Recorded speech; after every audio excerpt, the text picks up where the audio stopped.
നമസ്കാരം. ഏവർക്കും pre market റിപ്പോർട്ട്സുകളിലേക്ക് സ്വാഗതം. ഇന്ന് മാർച്ച് 24, 2026 ചൊവ്വ. അങ്ങനെ ഇന്നലെ നമ്മുടെ മാർക്കറ്റ് അടച്ചതിന് ശേഷം ട്രംപിന്റെ ഭാഗത്ത് നിന്നും ഇറാനെതിരായിട്ടുള്ള സൈനിക നടപടികൾ 5 ദിവസത്തേക്ക് മാറ്റിവെച്ചതായിട്ടുള്ള പ്രഖ്യാപനം വന്നതിനെ തുടർന്ന് ഗ്ലോബൽ മാർക്കറ്റിലാകമാനം അതിന്റെ അലയൊലികൾ പ്രകടമായിരുന്നു. തുടർന്ന് ഇന്ത്യയുടെ ഗിഫ്റ്റ് നിഫ്റ്റിയിലും 4% നേട്ടം കൈവരിക്കുന്ന കാഴ്ചയും കാണുവാനായിട്ട് സാധിച്ചു. വരുന്ന റിപ്പോർട്ടുകൾ പ്രകാരം ടർക്കി, ഈജിപ്ത്, പാകിസ്ഥാൻ തുടങ്ങിയ രാജ്യങ്ങൾ മുൻകൈ എടുത്തുകൊണ്ടാണ് യുഎസിനോട് താൽക്കാലികമായി ആക്രമണം നിർത്തിവെച്ചുകൊണ്ട് ഇറാനുമായിട്ടുള്ള ചർച്ചയ്ക്ക് മുൻകൈ എടുക്കുകയുണ്ടായത്. എന്നാൽ ഇറാന്റെ ഭാഗത്ത് നിന്നും ചർച്ചകൾ നടന്നിട്ടില്ലെന്നുള്ള അവകാശവാദമാണ് വരികയും ചെയ്തത്. മാത്രമല്ല, ട്രംപിന്റെ ഭാഗത്ത് നിന്നും പല അവകാശവാദങ്ങൾ ഉയർന്നെങ്കിലും ഇവയൊക്കെ ഇറാൻ തള്ളുകയും ചെയ്തു. പാകിസ്ഥാനിലെ ഇസ്ലാമാബാദാണ് യുഎസും ഇറാനും തമ്മിലുള്ള ചർച്ചകൾക്കായിട്ടുള്ള വേദിയായിട്ട് തിരഞ്ഞെടുത്തിരിക്കുന്നതും. അതുകൊണ്ട് തന്നെ ഈ വരുന്ന 5 ദിനങ്ങൾ വളരെ നിർണായകമാണ്. ഈ പ്രഖ്യാപനം ട്രംപിന്റെ ഭാഗത്ത് നിന്ന് വന്ന ഉടനടി തന്നെ ഇറാന്റെ ഹൃദയഭാഗത്തേക്ക് തന്നെ ഇസ്രായേലിന്റെ ആക്രമണം വരികയും ചെയ്തു. വെസ്റ്റ് ഏഷ്യൻ പ്രശ്നങ്ങൾക്കൊക്കെ ഒരു അയവ് വന്ന് ലോകത്ത് സമാധാനം വരട്ടെ എന്ന് തന്നെയാണ് നമ്മുടെ ആഗ്രഹമെങ്കിലും മുൻപുള്ള കാലങ്ങളിലെ എക്സ്പീരിയൻസ് വെച്ച് ട്രംപിന്റെ വാക്കുകളെ എത്രമാത്രം വിശ്വസിക്കാൻ സാധിക്കുമെന്നുള്ള കാര്യത്തിലും സംശയമുണ്ട്. അതുകൊണ്ട് തന്നെ വെസ്റ്റ് ഏഷ്യൻ പ്രശ്നങ്ങൾക്ക് ഒരു പരിഹാരമാകുമെന്നുള്ള പ്രതീക്ഷകൾ വരണമെങ്കിൽ ഇരു രാജ്യങ്ങളുടെ ഭാഗത്ത് നിന്നും സംയുക്തമായിട്ടുള്ള പ്രസ്താവനകൾ വരേണ്ടതായിട്ടുമുണ്ട്.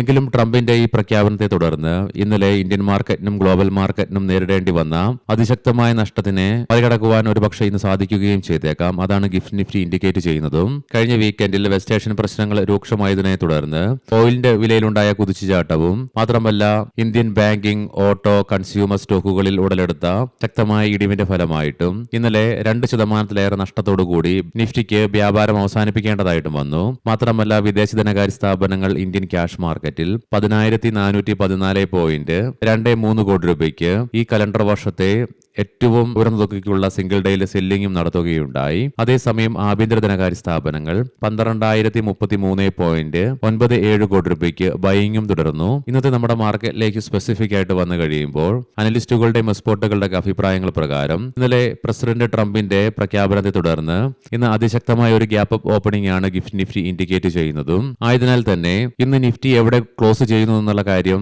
വളരെ പ്രധാനവുമാണ്. ഇന്ന് നിഫ്റ്റിക്ക് അതിന്റെ നേട്ടം നിലനിർത്തിക്കൊണ്ട് 23,000, 23,200 എന്നീ ലെവലുകൾക്ക് മുകളിലായിട്ട് നിലനിൽക്കുവാൻ സാധിക്കുകയാണെങ്കിൽ മാത്രമേ തുടർന്ന് മുന്നോട്ടൊരു പ്രയാണം സാധ്യമാവുകയുമുള്ളൂ. അതേസമയം ഇന്ന് 22,500, 22,400 എന്നീ ലെവലുകൾ ഡൗൺ സൈഡിലേക്ക് നിഫ്റ്റിക്ക് ഇമ്മീഡിയറ്റ് സപ്പോർട്ട് സോണുകളായിട്ട് ഒരു പക്ഷേ മാറുകയും ചെയ്യാം. വലിയൊരു ഫോൾ ഉണ്ടാവുകയാണെങ്കിൽ സാധ്യതകൾ വിരളമാണെങ്കിൽ കൂടിയിട്ടും പ്രത്യേകം ശ്രദ്ധിക്കുക. ഇത് ട്രേഡ് റെക്കമെൻഡേഷൻ അല്ല, അനലിസ്റ്റുകളുടെയും എക്സ്പേർട്ടുകളുടെ അഭിപ്രായങ്ങൾ മാത്രമാണ്. എഡ്യൂക്കേഷൻ പേർപ്പസിന് വേണ്ടിയിട്ടാണ് ഈ ലെവലുകൾ വിശദീകരിക്കുകയും ഉണ്ടായത്.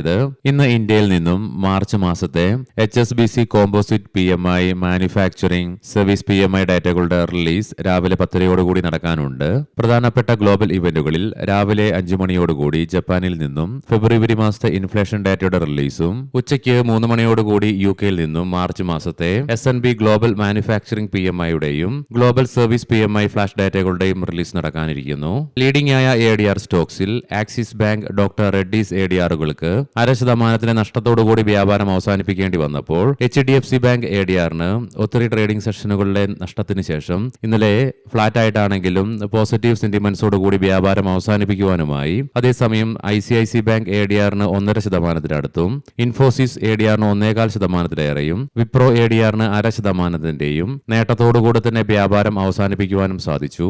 ഗ്ലോബൽ മാർക്കറ്റുകൾ പരിശോധിക്കാം. ട്രംപിന്റെ പ്രഖ്യാപനത്തെ തുടർന്ന് ഇന്നലെ US മാർക്കറ്റിൽ S&P 500ന് 1%, നാസ്ഡാക്കിന് 1.25% നേട്ടത്തോടുകൂടി തന്നെ വ്യാപാരം അവസാനിപ്പിക്കുവാൻ സാധിച്ചു.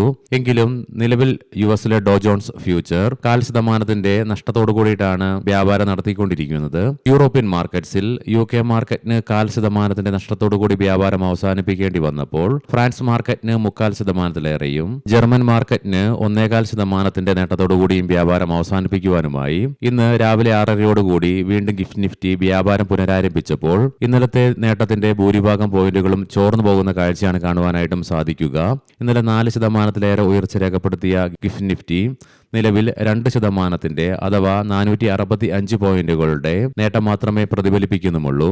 അതുകൊണ്ട് തന്നെ ഇന്നൊരു ഗ്യാപ്പ് അപ്പ് ഓപ്പണിംഗ് എക്സ്പെക്ട് ചെയ്യുവാൻ സാധിക്കുമെങ്കിലും ഇന്നത്തെ ഓപ്പണിംഗ് റേഞ്ച് കണ്ടു തന്നെ അറിയേണ്ടിയിരിക്കുന്നു. ഏഷ്യൻ മാർക്കറ്റ്സിൽ ജപ്പാൻ മാർക്കറ്റ് 1%, കൊറിയൻ മാർക്കറ്റ് 1.25% നേട്ടത്തിലാണ് വ്യാപാരം ആരംഭിച്ചിട്ടുള്ളത്. കൊമോഡിറ്റിയിലേക്ക് വന്നു കഴിയുമ്പോൾ ഇന്നലെ ട്രംപിന്റെ പ്രഖ്യാപനത്തെ തുടർന്ന് നമ്മുടെ മാർക്കറ്റ് അടച്ചതിന് ശേഷം 10% ഇടിവ് അനുഭവപ്പെട്ട ബ്രന്റ് ക്രൂഡിന്റെയും ക്രൂഡ് ഓയിലിന്റെയും വിലയിൽ ഇന്ന് രാവിലെ വ്യാപാരം പുനരാരംഭിച്ചപ്പോൾ ബ്രന്റ് ക്രൂഡിന്റെ വിലയിൽ 2.25%-ലേറെയും ക്രൂഡ് ഓയിലിന്റെ വിലയിൽ 3.5%-ന്റെയും ഉയർച്ചയാണ് അനുഭവപ്പെടുന്നത്. അതേസമയം ഗോൾഡില് 1% ഇടിവ് തുടർന്നുകൊണ്ട് തന്നെ ഇരിക്കുന്നുണ്ട്. ബ്രന്റ് ക്രൂഡിന്റെ വില $102.70 പെർ ബാരൽ എന്ന നിലയിലായിട്ടും ക്രൂഡ് ഓയിലിന്റെ വില $90.36 പെർ ബാരൽ എന്ന നിലയിലുമായിട്ടാണ് വ്യാപാരം നടത്തിക്കൊണ്ടിരിക്കുന്നതും. ഗോൾഡിന്റെ വില $4364.67 പെർ ഔൺസ് എന്ന നിലയിലുമായിട്ടാണ് വ്യാപാരം തുടർന്നുകൊണ്ടിരിക്കുന്നതും. ഇനി നമുക്ക് സ്പെസിഫിക് ആയിട്ട് നിഫ്റ്റിയുടെയും ബാങ്ക് നിഫ്റ്റിയുടെയും ടെക്നിക്കൽസ് പരിശോധിക്കാം.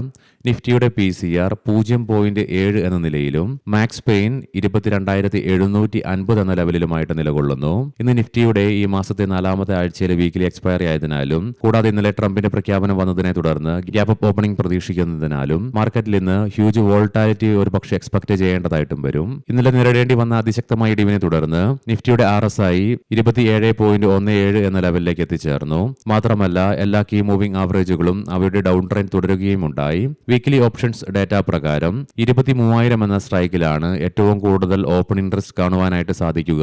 അതേ സ്ട്രൈക്കിൽ തന്നെയാണ് ഏറ്റവും കൂടുതൽ കോൾ റൈറ്റിംഗും നിലവിൽ കാണുന്നത്. അതേസമയം 22,000 എന്ന സ്ട്രൈക്കിലാണ് ഫുഡ് സൈഡിലേക്ക് ഏറ്റവും കൂടുതൽ ഓപ്പൺ ഇൻട്രസ്റ്റ് കാണുവാൻ സാധിക്കുന്നതെങ്കിലും 21,700 എന്ന സ്ട്രൈക്കിലാണ് ഏറ്റവും കൂടുതൽ പുട്ട് റൈറ്റിംഗ് നിലവിൽ കാണുക. ബാങ്ക് നിഫ്റ്റിയുടെ PCR 0.73 എന്ന നിലയിലും മാക്സ് പെയിൻ 54,000 എന്ന ലെവലിലുമായിട്ടാണ് നിലകൊള്ളുന്നത്. ബാങ്ക് നിഫ്റ്റിയിലും നിഫ്റ്റിയുടേതുപോലെ തന്നെ എല്ലാ കീ മൂവിംഗ് ആവറേജുകളുടെ താഴെയായിട്ടാണ് വ്യാപാരം അവസാനിപ്പിച്ച് തുടരേണ്ടതായിട്ടും വന്നത്. മന്ത്ലി ഓപ്ഷൻസ് ഡാറ്റ പ്രകാരം 53,000 എന്ന സ്ട്രൈക്കിലാണ് കോൾ സൈഡിലേക്ക് ഏറ്റവും കൂടുതൽ ഓപ്പൺ ഇൻട്രസ്റ്റ് കാണുവാനായിട്ട് സാധിക്കുക. അതേസമയം 52,000 എന്ന സ്ട്രൈക്കിലാണ് ഏറ്റവും കൂടുതൽ കോൾ റൈറ്റിംഗ് നിലവിൽ കാണുന്നതും 51,000 എന്ന സ്ട്രൈക്കിലാണ് പുട്ട് സൈഡിലേക്ക് ഏറ്റവും കൂടുതൽ ഓപ്പൺ ഇൻട്രസ്റ്റ് കാണുവാൻ സാധിക്കുന്നതെങ്കിലും 50,500 എന്ന സ്ട്രൈക്കിലായിട്ടാണ് ഏറ്റവും കൂടുതൽ പുട്ട് റൈറ്റിംഗും നിലവിൽ കാണുക. ഇനി നമുക്ക് ഇന്നത്തെ പ്രധാനപ്പെട്ട സ്റ്റോക്കിംഗ് ന്യൂസുകൾ പരിശോധിക്കാം. മുൻകൂട്ടി ഓർമ്മിപ്പിച്ചുകൊള്ളട്ടെ, ഇത് ഒരു ബൈ ഓർ സെൽ റെക്കമെൻഡേഷൻ അല്ല. ഇന്റർഗ്ലോബ് ഏവിയേഷൻ ഏപ്രിൽ 6 മുതൽ പ്രാബല്യത്തിൽ വരുന്ന തരത്തിൽ കമ്പനിയുടെ ചീഫ് സ്ട്രാറ്റജി ഓഫീസറായി ശ്രീ അലോക് സിംഗിനെ നിയമിക്കുന്നതിന് ബോർഡ് അംഗീകാരം നൽകി. Call India south eastern call ഫീൽഡിലെ 25% വരെയുള്ള ഓഹരികൾ ഓഫർ ഫോർ സെയിൽ വഴി വിറ്റഴിക്കുവാൻ കമ്പനിയുടെ ബോർഡ് അംഗീകാരം നൽകി. SCPC അബുദാബിയിലെ അവനീർ ഇന്റർനാഷണൽ എഞ്ചിനീയേഴ്സ് ആൻഡ് കൺസൾട്ടൻസ് LLCയുടെ 90% ഓഹരികൾ 1,530 കോടി രൂപയ്ക്ക് ഏറ്റെടുക്കുന്നതിന് ബോർഡ് അംഗീകാരം നൽകി. GR ഇൻഫ്രാ പ്രോജക്ട്സ് ബീഹാറിലെ NH-33 ഗ്രീൻഫീൽഡ് സെഷന്റെ നിർമ്മാണത്തിനായി NHAIയിൽ നിന്ന് 2,440.87 കോടി രൂപയുടെ ഓർഡർ കമ്പനിക്ക് ലഭിച്ചു. പെർസിസ്റ്റന്റ് സിസ്റ്റംസ് കമ്പനിയുടെ എക്സിക്യൂട്ടീവ് വൈസ് പ്രസിഡന്റായും chief of staff, senior management person എന്നീ സ്ഥാനങ്ങളിൽ രുചി കുൽഹാരിയെ മാർച്ച് 23 മുതൽ നിയമിച്ചു. IRFC 12,842 കോടി രൂപ വരെയുള്ള നിലവിലുള്ള ദീർഘകാല കടത്തിന്റെ റീഫിനാൻസിംഗിനായി കമ്പനി ഹിന്ദുസ്ഥാൻ ഉരുവാരങ്ക് ആൻഡ് രസായനുമായി ഒരു പ്രധാന റുപ്പി ടേം ലോൺ കരാറിൽ ഒപ്പുവെച്ചു. GNG ഇലക്ട്രോണിക്സ് ICICI ബാങ്കുമായുള്ള ഫെസിലിറ്റി കരാറിൽ കമ്പനി ഒരു അനുബന്ധ ഭേദഗതി കരാറിൽ ഏർപ്പെട്ടു. മൊത്തത്തിലുള്ള പരിധി 40 കോടി രൂപയിൽ നിന്ന് 72 കോടി രൂപയായി ഇതിലൂടെ ഉയർത്തുകയും ചെയ്തു. ഡ്രഡ്ജിംഗ് കോർപ്പറേഷൻ ഓഫ് ഇന്ത്യ കമ്പനിയുടെ മാനേജിംഗ് ഡയറക്ടറായും ചീഫ് എക്സിക്യൂട്ടീവ് ഓഫീസറായും കീ മാനേജീരിയൽ പേഴ്സണലായും ക്യാപ്റ്റൻ S ദിവാകറിനെ നിയമിക്കുന്നതിന് ബോർഡ് അംഗീകാരം നൽകി.